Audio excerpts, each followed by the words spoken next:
what's happening? My name is D, and welcome back to another episode of Book Reviews with a Regular Dude. Today we're going to be talking about Bride by Ali Hazelwood. I hate myself so much for this. We're going to have a howling good time talking about this book today. I'm sorry, that was rough.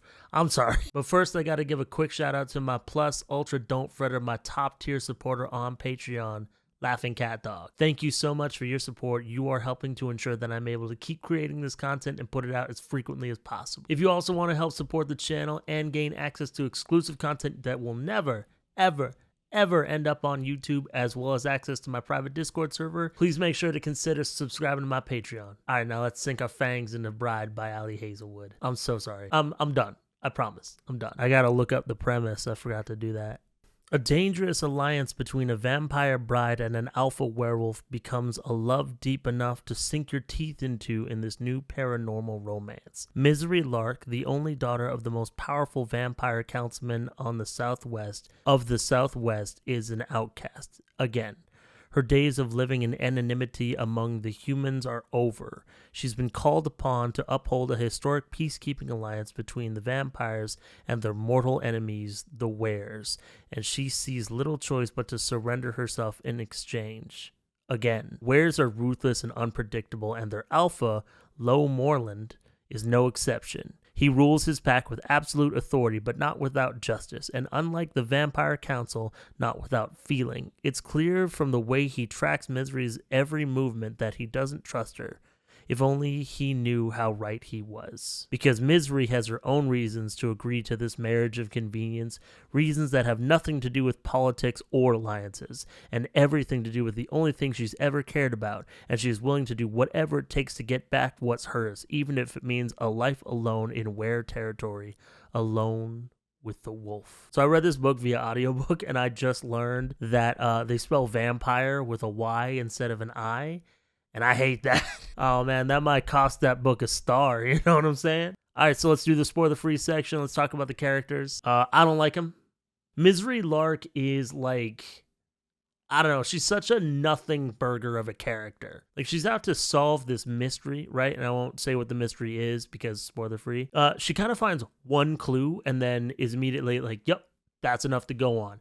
And throws herself into, like, allegedly mortal danger or immortal danger because she's a vampire, except vampires aren't immortal in this book. I don't know. And even though the book goes out of its way to be like, yo, you come up with bad plans, dog, it's still just like not an excuse because like at the end of the day, like she still does that stuff. Even if the text kind of reprimands a character for their actions, it doesn't necessarily make them an interesting, compelling, or well-characterized character. But even if the author perfectly encapsulated, like, wrote Misery exactly the way that she wanted to, still just didn't work for me. I found that a lot of, like, main characters in these sort of booktok books remind me of either Jessica Day from New Girl or Lily from How I Met Your Mother, or a mix of those two. I don't like either of those characters. I don't think they're good characters, so I don't really buy the romance between Misery and Lo. I don't know, there's just something about it being like, this is the first man you've ever interacted with in this way. It's the first person to not be shitty to you, aside from a childhood best friend, and now you're like in love with him because he's nice to you and you see that he's good with children, which, I don't know, something about like an author or like a director trying to showcase that a guy has a heart of gold by making him like good with kids, like he's got a soft spot for kids or whatever. Like, I don't know. It seems too easy. It's like really cliche now. And sure, there are some like, I don't know, quiet moments or moments where they're opening up to each other or whatever. And that's definitely enough to like start a romance, but just not enough for like, yo, I think I love him because, you know, I'm reading this and I'm thinking to myself like, bro, you've had like less than 10 second-tier conversations with this fool. Set your bar higher. Lo is the other character in this book, and I don't know, he's like almost doing the edgy shadow boy, but he's not edgy, and there's no shadows. Or I guess maybe the grumpy golden boy, but he's not that grumpy.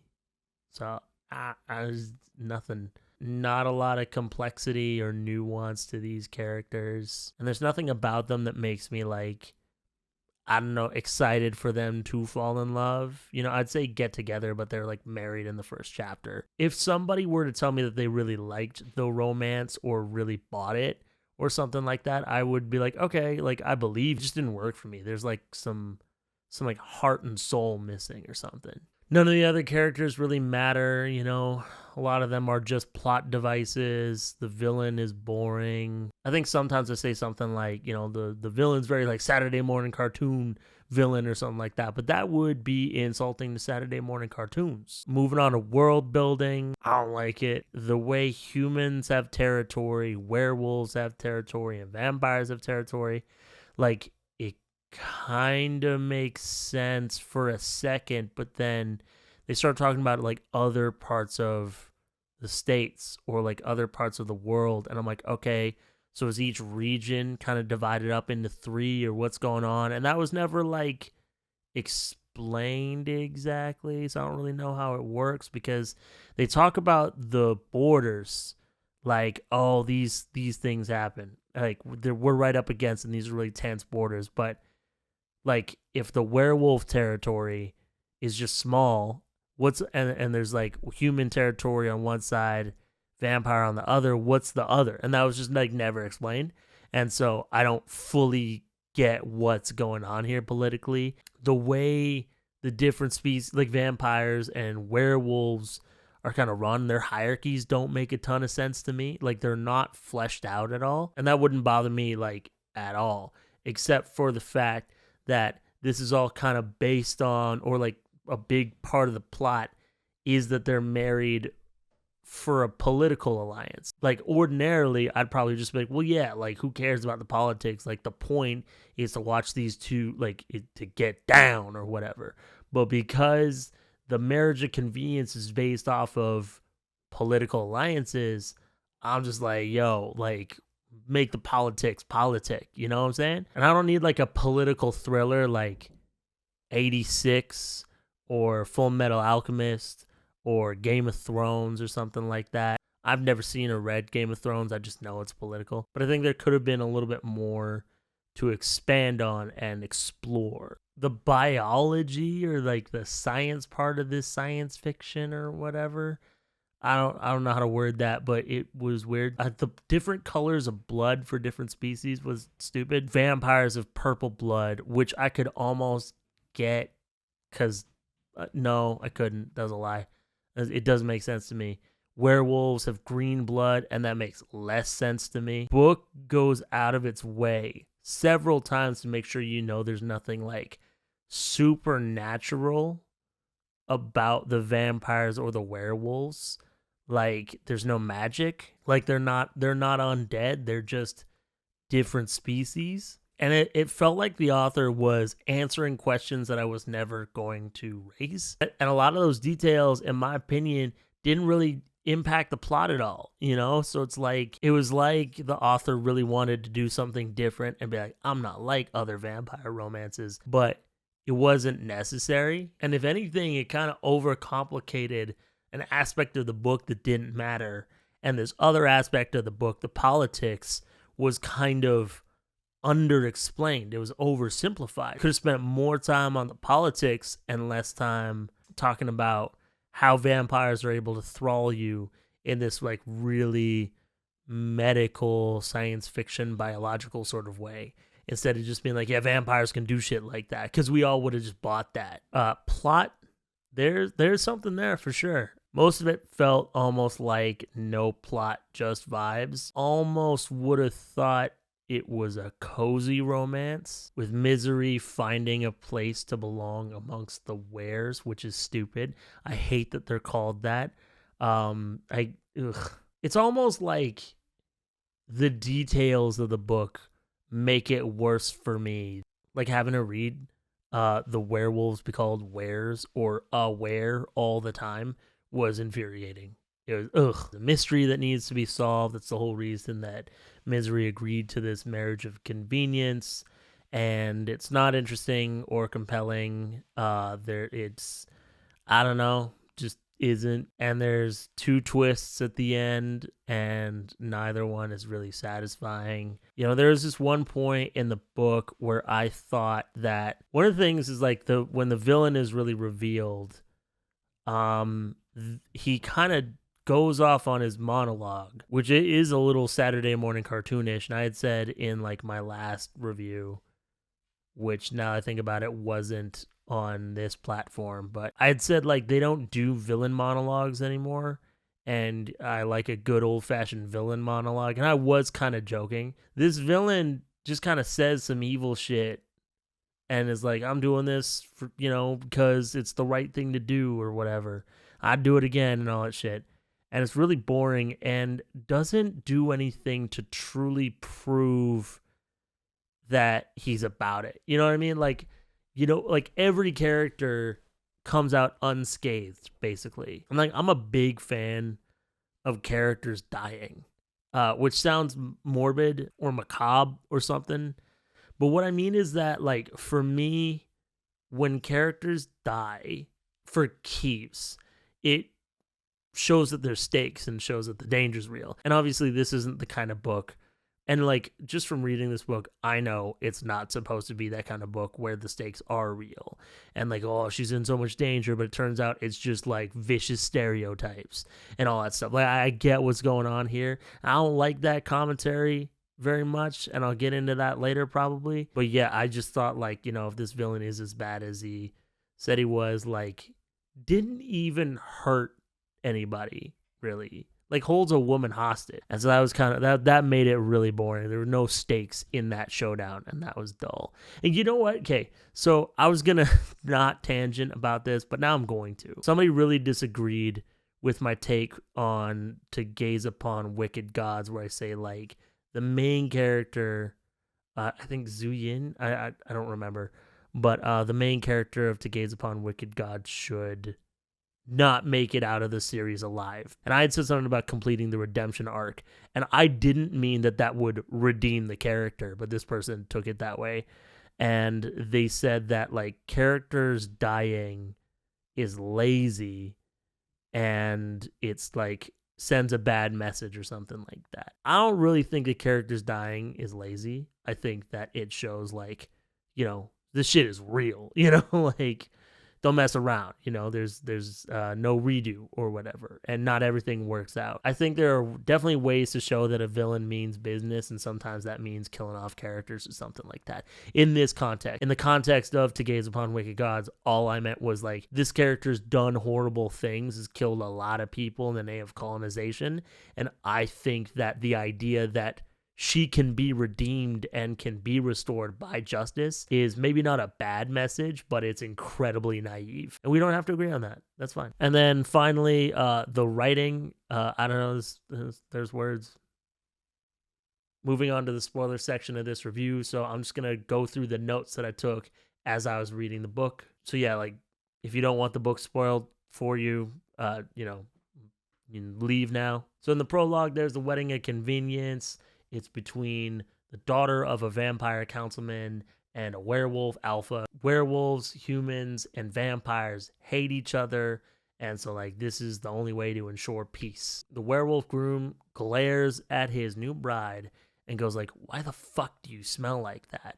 Which is an insane question to ask. Like, people in the comment section of my videos ask me some absurd questions all the time. Like, bad faith questions where you know that there's no answer you could give, that they're going to be like, oh, okay, great. You know, they just want to try to argue with you. Why the fuck do you smell like that is, like, worse than those kind of questions. Chapter 1 starts 6 weeks earlier than the prologue.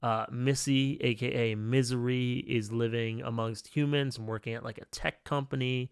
She misses her best friend named Serena and her father's right hand, whose name starts with a V, but I don't remember what it is, so we'll just call her Velma. So Velma is like, yo, come with me. We got to go talk to your dad. And then, you know, brings her back into vampire territory or whatever. And her dad's like, yo, the new human governor wants to forge an alliance with the werewolves, which would put vampires in jeopardy. So we got to fix this. So Misery is the Vampire Council's third choice for who should marry the werewolf alpha to broker peace. And at first, Misery's like, nah, fuck all that. And then the dad says the alpha's name, and she's like, what'd you say? And then he says the name again, and she's like, yo, I'm in. And I was like, ooh, fake intrigue. Chapter 2, it's after the wedding. They do their first dance, and it doesn't go great. Somebody tries to kill... They do their first dance, and while they're dancing, somebody tries to assassinate Misery, calls her a vampire bitch or something, and, you know, werewolf husband saves her and then walks away, and he's bleeding green down his sleeve, and I was just like, this is so stupid. Like, why do they bleed green? Like, that's, ugh, why? There's, like, no reason. It doesn't add anything. And there's some, like, werewolf kids, I think, that were, like, causing a ruckus or whatever. That's right, I said ruckus. He's like, get out of here, you scamps, and then they get out of there. And I was like, it's so dumb when they do that whole, like, oh, he's a badass, but he's got a heart of gold, and you show him, like, be nice to kids. Like, that's so cliche. It's a Family Guy bit. Kenneth, the badass mail clerk with a heart of gold. Hi, Kenneth. Hey, did I get any mail? No, and if you come any closer, I'll slice you. Okay. Man, what a badass. Yeah? Well, that badass just gave half his paycheck to orphans. Orphans with diseases.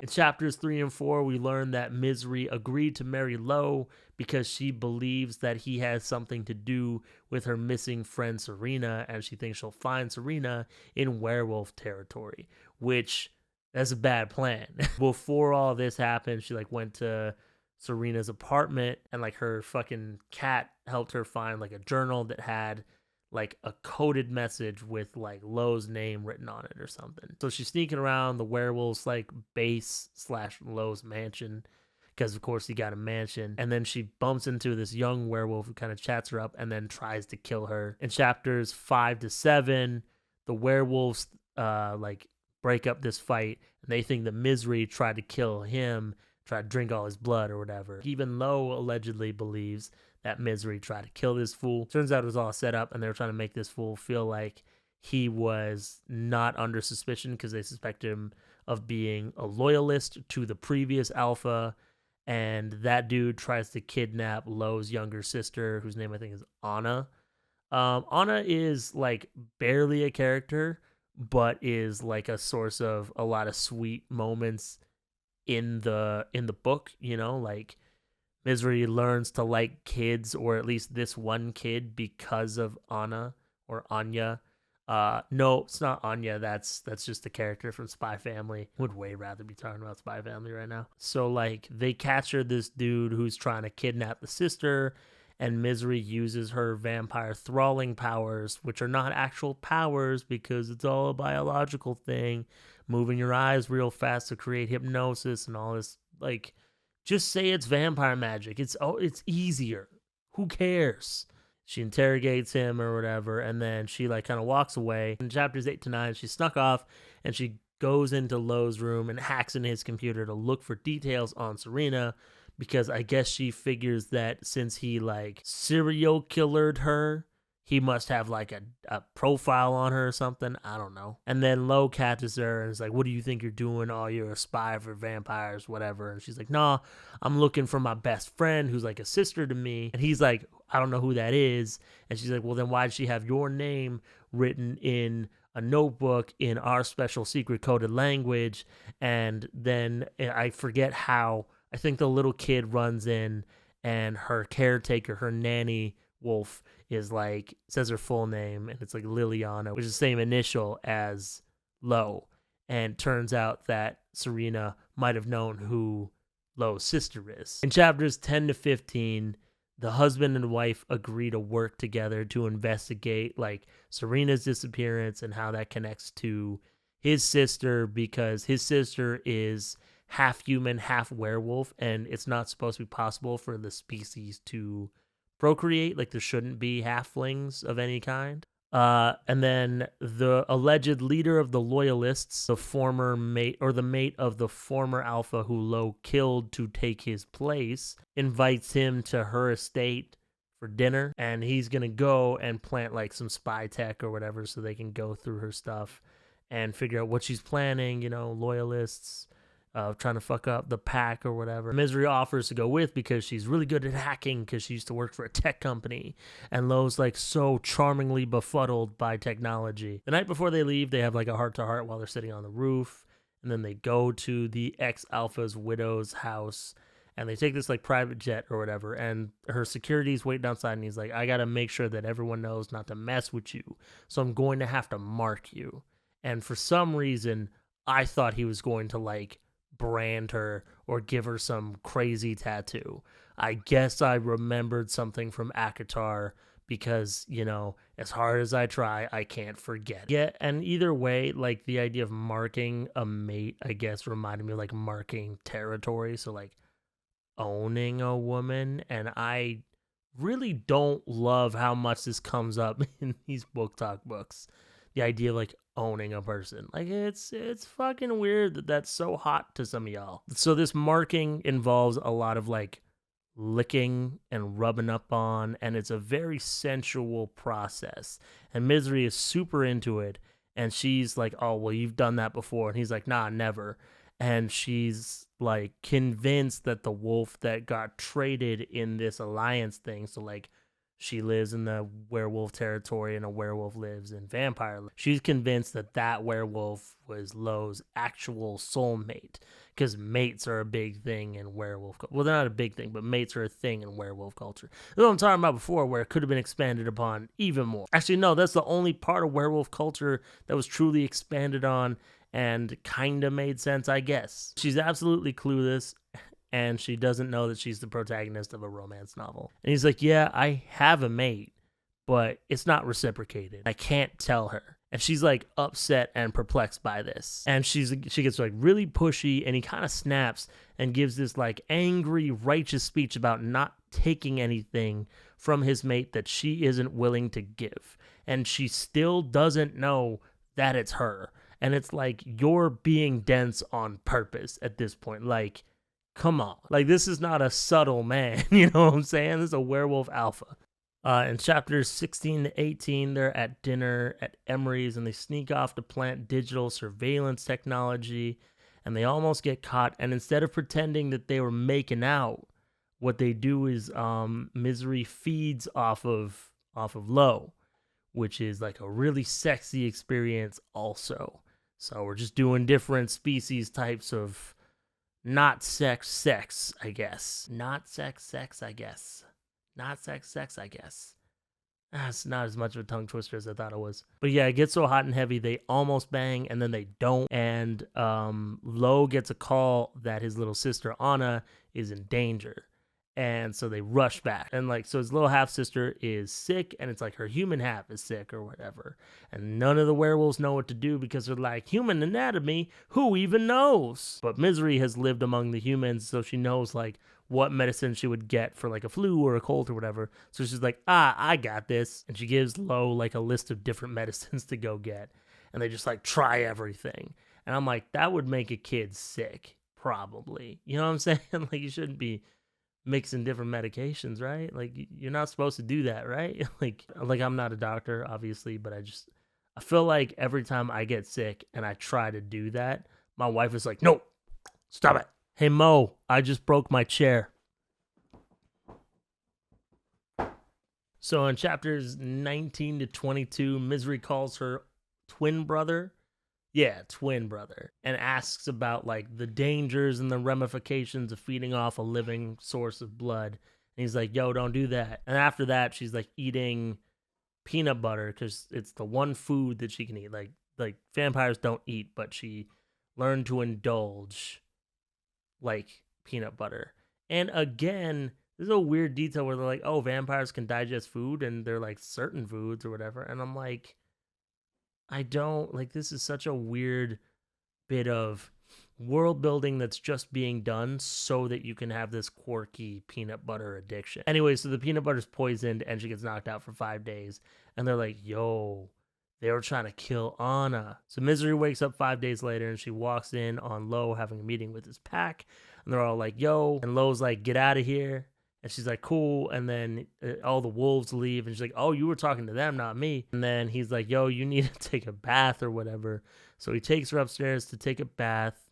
and he fingers her while they're in the bath, and then they kiss a little bit, and then he takes her to the bedroom, and he's like, I gotta eat you out, because it's like a werewolf thing. And then they get interrupted, and the brother calls, and he wants to set up a meeting with the sister and Lo, and also Lo organizes a meeting with the old human governor, who's, I guess, kind of supposed to be like a blowhard politician, maybe like Trump type guy. I don't really know. He's not important, but like that kind of dude. So they go to have dinner at his house because they think that he knows the identity of Anna's human father. Then they go to the governor's house, the ex-governor's house, and they kind of play nice for a little bit, and then Lo just snaps and starts like intimidating the governor. It's like, yo, why'd you have this dude killed? And they're like, some things are coming together, you know, like he worked in this financial sector, and Serena was a journalist who covered financial crimes. But then how does Serena know about Anna and all this stuff? Maybe I'm stupid, and Rachel, if you're watching this, I'm sorry to disappoint you, but I like didn't see a lot of these things coming together. And so in a sense, and so when these things are revealed, I wasn't even like, oh, it was right there. I was just like, oh, yeah, I guess that's, yeah, okay. You know what I mean? And that's like, in my opinion, not the sign of a good mystery story, because there should be clues, and there weren't really clues.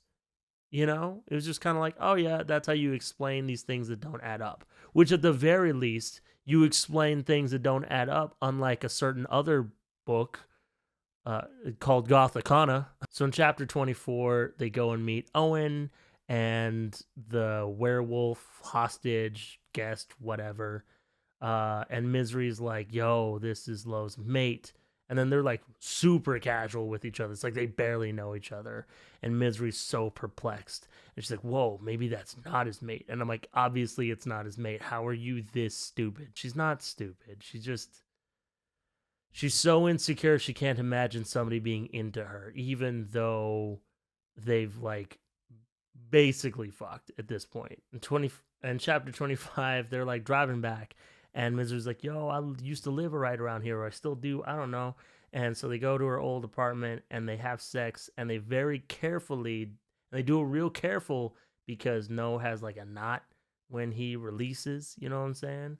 Which I guess was like a big kink of the book, or like a selling feature of the book, I guess, or something. And like a knot is, like, that's real, but it's like this thing where it, like, the head expands to lock in place to make sure that like all the release goes where it needs to go. It's like a reproduction thing for animals. I don't want to talk about this. That's why I'm breezing past it. The fact that this is a feature in kind of like a spicy romance book or whatever reminds me of a comment that I got in my review of Morning Glory Milking Farm, which is like slightly further down this road, but these are definitely in the same lane, if you ask me. And like the weird focus on non-human anatomy and like the understanding of like animal anatomy or whatever, how that works, is gross in and of itself. But also it reminded this commenter of like fetishization of people of color and their different features, and like kind of sexualizing non-human creatures or something like that. I'm butchering the comment to hell because I forgot to look it up, but I found that really interesting when I read it then, and then seeing it now, it's like, oh yeah, this is like really weird. Like, it's weird that it's hot, you know what I mean? Like I know I was joking around with some commenters about like if a woman had like animal ears, like bunny ears or a tail or some shit, like how would I feel? And I was joking, but it's like, obviously that's gross to like fetishize. I don't know. It's like, it feels weird. And then I think there is something to be said about like just, there's something underlying there. There's something kind of racist, I think, or icky. At the very least, is gross. You know what I'm saying? So they finish having sex, and then Misery like pieces it together. And it's like, oh my God, I'm your mate. And he's like, nah. And then he like leaves and sends this guy, Nick, who's like his old advisor, like elderly advisor, to pick her up. And then he drugs her and she passes out. In chapter 26 to 29, Misery wakes up in an attic somewhere, and Serena's there, and they reunite, and they don't apologize because they don't talk about their feelings. And there's like this piece of dialogue or inner monologue where they're like, if we were better people, we would say I love you, and we'd say I'm sorry, but we don't. And I guess that's trying to be passed off as cute, but I'm like, this just reads like they're bad friends, you know? Like they're almost just trauma bonded to each other. So eventually they like trick a guard, Misery thralls him, and then they escape. And it turns out that they're in the vampire's nest, and it was all her dad the whole time because he's such a bad guy. Whoa! At the beginning of the book, didn't see the twist coming. I will admit that, because I was so preoccupied with how annoying I found Misery, just didn't even think about what was happening next, you know? That's like a really good way to do a twist, you know? Throw them off your scent. Distract them with the old razzle-dazzle, you know? The razzle being Misery being purposely very dense, and the dazzle her being very Jessica Day coded. And I hate Jessica Day. I like the show New Girl, though. I just hate Jess.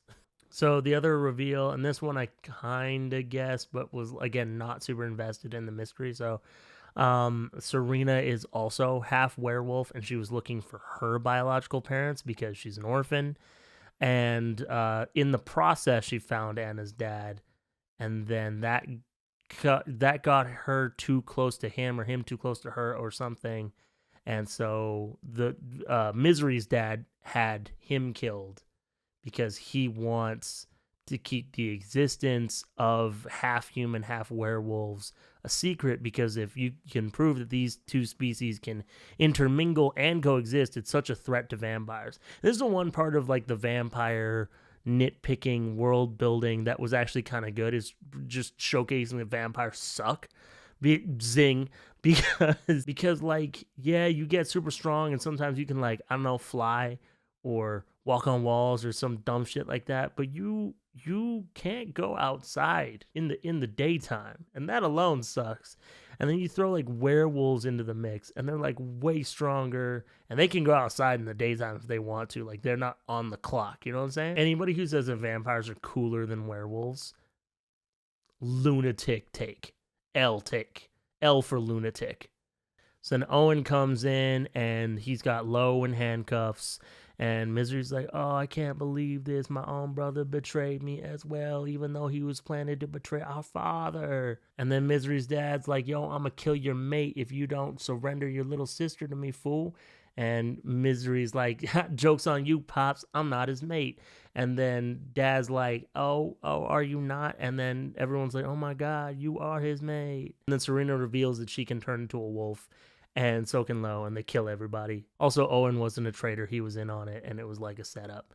And then 30 until the end, Misery's brother asks if she wants to be on the council or something. She says, nah. And he's like, cool, do you want to go? Like, where do you want to go? What do you want to do? And she's like, I don't know. So she goes back to Lo's house, and she's all her stuff is boxed up. And she's like, that bastard. And then he's like, oh, hey, what's up? And they argue for a bit, and he's like, I'm renovating the place. I'm like getting the windows sunproofed for you. And she's like, oh, that's my bad. And then they confess their love to each other. They bang. That's the end. And the epilogue, one of Lo's friends comes by to return Anna from her hiding place, and he sees Serena for the first time, and he, I guess, imprints on her, and she's his mate now or something. And it's whatever. Yeah, I didn't like this book very much, you know, but other than the like fetishization, creepy stuff I was just talking about, like, I kind of get why someone would like it, I think. So I'd give it like a 2.5 out of 5 stars. It's such a craft singles with Wonder Bread ass book. Whatever. And thank you so much for watching this video. Please don't forget to like, comment, subscribe. All that really helps out the channel. I know every single YouTuber on the planet says that shit, but that's because it really does help. If you also want to help out the channel even more and gain access to exclusive content you won't find anywhere else, make sure you consider subscribing to my Patreon. There you get an extra rant review video from me once per month, as well as access to my private Discord server, the Don't Fret Club Discord server, where you can chat with me and a bunch of really lovely people. We're talking about books, movies, video games, anime, sharing recipes, posting pictures of our pets, whatever. We're talking about it. We're also doing a book club together, and we do a live stream once a month where we talk about the book that we read that month. It's really fun, so if any of that sounds interesting or exciting to you, make sure you consider subscribing to my Patreon. Special shout out to my super duper don't fretters, Keisha, Cassie, Knightsmith, and Oliver. Thank you all so much for your support. You're helping to ensure that I'm able to keep creating this content and put it out as frequently as possible. Also, if you want to support the channel but you don't want to do it like on a month-to-month basis, I also have a Ko-Fi page, so you can leave me a tip there. And maybe I'll start posting some content over there as well. I don't know. I haven't decided yet. So again, thank you so much for watching this video. Oh, and also, I just put out a new song because I'm also a musician, spoken word artist. It's called So Nice to See You. I'll leave a link down below. And I don't make a ton of money off of my music, but whatever revenue I generate from this song, I'm going to be donating to evacuation efforts to try and help some families get out of Gaza. And I didn't say this last time I posted about my music on this page, but like, if you don't like my music, you only like my YouTube content, whatever, that's so okay. That's super fine. You don't have to DM me or comment that it's not good. Like, that's so fine. It's very similar to like my opinion that reviews are for readers. Notice that I never tag or send my reviews to authors. But yeah, if you want to check out the song and help raise a little bit of money to help some people, that would be great. So thank you for that. And I think that's everything. So thanks so much. And I will see you some other time.